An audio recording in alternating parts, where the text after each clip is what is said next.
Hello everyone, this is Shannon from That's So Po, and today I'm doing week 20 of my 2020 reads. This week I read a number of things, some of which I loved, some which were okay, and one which I DNF'd.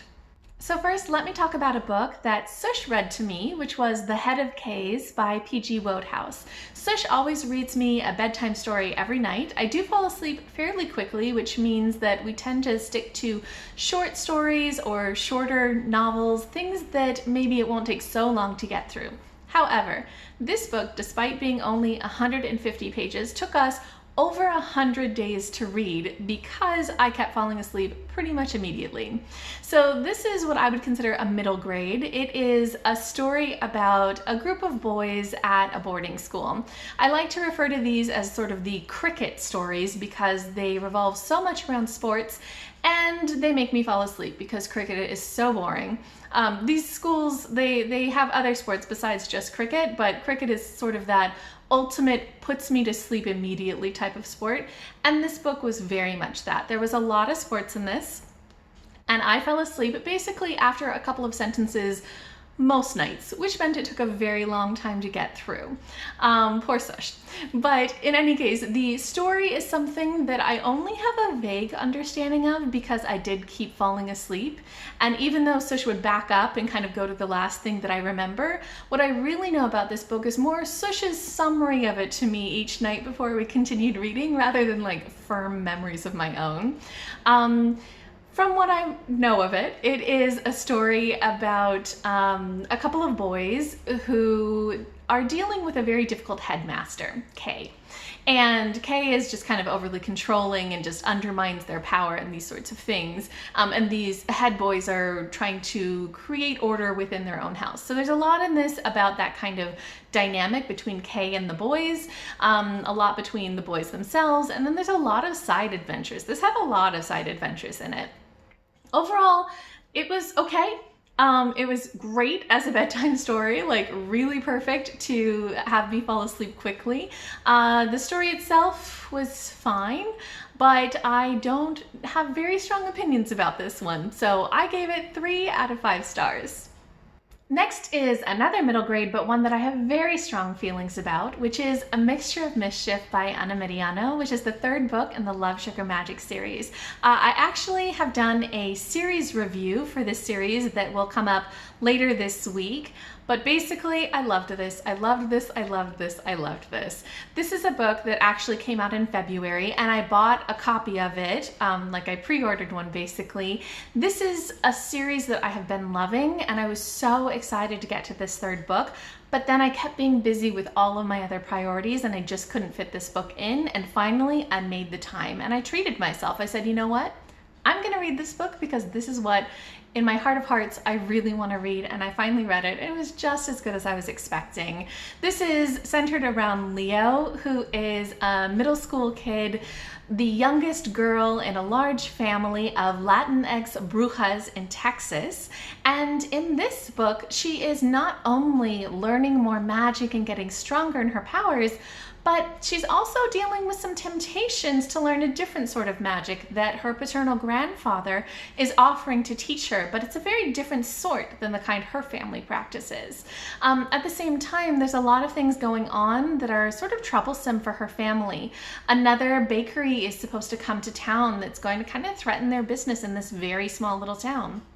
Also, they have a bunch of magical items that they use in their magical baking that have gone missing. So there's a lot of mystery and a lot of kind of dangerous situations for the family that are happening, and I just really loved the way that this book kind of approached all of that. It's, again, this light, sweet, wonderful middle grade filled with so much heart, but it also addresses a lot of deeper issues, a lot of issues of power, a lot of issues of how we treat others who have less power, about how we use our power, what the goal is, what our ethics are. It's just a great discussion of so many different things. So I really thoroughly enjoyed this book. The only bad part is that this is the last book in the trilogy, and I like want to cry from that because I love this series so much and I just wish it would continue. But I gave this 5 out of 5 stars. I highly recommend every book in this series, and I have a review of the whole series coming out later this week if you're interested.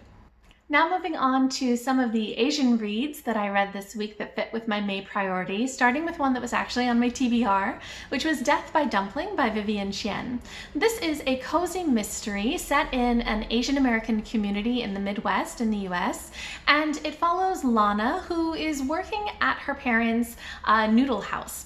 And she delivers an order of dumplings to the manager of the sort of Asian mall where her family's restaurant is, only for him to mysteriously die of a shellfish allergic reaction from those dumplings, even though she knows that they weren't including any shellfish. So she decides to get a little bit involved in investigating what is going on and uncovering a lot of mysteries in their small little Asian mall plaza community in order to clear the name of her parents' restaurant.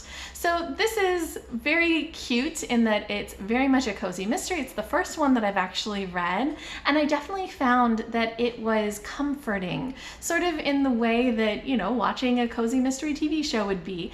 I definitely liked a lot of that comforting aspect of it. It was cute. I also really liked that the author used this Asian shopping mall to create a setting that's very similar to a lot of British small town cozy mysteries by creating that with just this Asian shopping mall. I thought that was really interesting and well done. I thought that the mystery itself was okay. The mystery in terms of what all of the characters had in their backgrounds and a lot of that was fascinating, but the main character Lana sort of went about her investigations in not the best way, just not always making sense, not making the best choices. Sometimes things weren't 100% logical, that sort of thing. So it was okay, but maybe not my favorite. Also, there were a couple of things about this story that I struggled with, mainly that there seemed to be a couple of like treatment of women was a little weird in this. So sometimes the characters would like judge other women in a way that I didn't feel was so great, like judging somebody for wearing something that was too revealing or not having nice enough hair or makeup, that sort of thing. It just felt a little, I don't know, toxic in the way that they were treating other women. Also, there was a big underlying theme in here of how it was important for Lana, who's 28, to get involved in a relationship. She'd gone through a bad breakup 9 months before the story starts, and constantly throughout the whole story, people are pushing her to get involved with a guy, any guy. There's multiple guys in here who she could get involved with, and constantly her mom and her sister and her friends and like random old ladies who come to the restaurant are pushing her to get involved with somebody and telling her that she's not making anything of her life by not getting involved in a relationship. And then, you know, it would be one thing if the book were speaking out against that, but it seems instead that the book is very much saying that that is true and she should, you know, make her life mean something by finding a man. That I had some problems with. So although I found this kind of an easy read and kind of cute and comforting in a lot of ways, I definitely really didn't like the way that it treated women, and I didn't like some of the illogical choices that the main character made, so I gave it 3 out of 5 stars. Next, I finished Heart and Soul by Erin Kinsella. This is a book that I think I first heard about from Adriana at Perpetual Pages, and then Ashley at Don't Have a Degree in Reading recently did a standalone review about how much she loved the book, which I will link below. But basically, this is a contemporary romance set in Korea, where a Canadian woman who has some Korean heritage, some Brazilian heritage, and is an author, is having one of her books made into a K-drama. And so she's gone to Korea to sort of be there as they create this new drama based on her book. And she finds out that the main actor, the male actor in this, is her sort of favorite K-pop star. And it ends up with them sort of having a marriage of convenience in order to save sort of his reputation. There's so much about this book that's really, really sweet. I do really recommend Ashley's review. Again, I'll link that below where she talks about it. But the things that are really cool in this, at the very beginning of the book, there's a page that lists a lot of the representations and content warnings and tropes and things like that. I thought that was so cool that that included all of that information right at the front. I really wish more books would do this.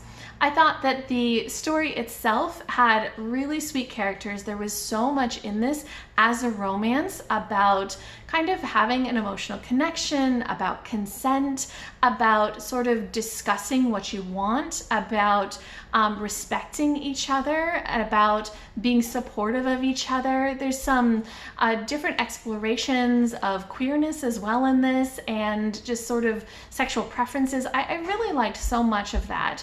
I did think that, especially towards the end, it got a little dramatic for my tastes, which isn't surprising given that this is, in a sense, an ode to K-pop and K-drama, and K-drama tends to be, Korean drama by the way, tends to be a little bit soap opera-like. So some of those aspects I didn't like, but the story itself was so sweet. The romance was so soft and so gentle and so caring that I really did enjoy this, and I think it's probably going to be part of a series, so I suspect I'll pick up the subsequent ones as well.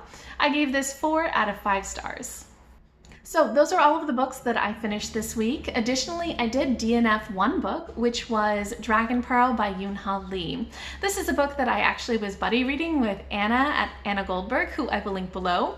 So sorry, Anna, I definitely do DNF a lot of books. So if anybody ever signs up to buddy read with me, just be prepared. I think my DNF rate so far this year is maybe like 20% of the books that I've picked up. So yeah, I'm not willing to keep going once I realize I'm not enjoying a story. So this book is something that was nominated for the BooktubeSFF Awards for the middle grade category, so I'd wanted to pick it up, and it's by Yoon Lee, who is a Korean American author. So I thought this was perfect to pick up in May, but I DNF'd it at 16% because it got on my nerves so quickly.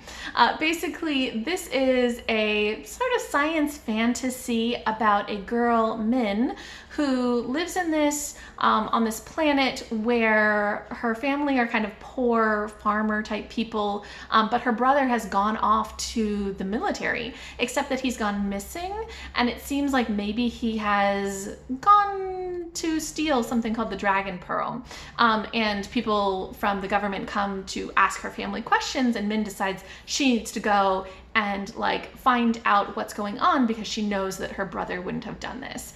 So as a premise, it's cool. The world building is definitely really cool. I actually really loved the world building, the way that it was set up, and sort of the influence of Korean culture. There were also just a lot of cool things to deal with gender in this, which makes sense because Yoon Lee is a trans man. But there were things like the police officers having pronoun badges, or Min's family, who are fox spirits, not deciding their gender until they're a little bit older. That's something that they can change. So there's a lot of cool aspects to the world building, but the story itself, and especially Min's character, were not something that I could get along with because it's basically an idiot plot. I've talked about this before, but an idiot plot is basically when the characters make really foolish decisions such that the story wouldn't happen. There would be no issue if they didn't make those foolish decisions. And right from the beginning, Min is making illogical choices and doing things that just don't jive with who she should be. So she lives in a family of fox spirits where fox spirits are very persecuted in this world, and so they keep that very, very hidden, except that immediately she gives away their secret to a government investigator just because she gets kind of annoyed that he is saying bad things about her brother. It's just like, that just doesn't make sense. If your family is persecuted, you would not give that information away so easily, and like that's something that could get your entire family eliminated. So there were just a lot of things in this story that I felt were illogical, and it got on my nerves. So I ended up DNFing this, and I definitely won't continue with this, but I am really excited to read other things by Yoon Lee because I have really enjoyed the Machineries of Empire series. So maybe middle grade is not Yoon Lee's specialty, but I know that he writes really beautiful other works. So that wraps up week 20 for me. If you've read any of the books that I've mentioned, you have any thoughts, any comments, any recommendations, anything at all, go ahead and leave me a comment down below.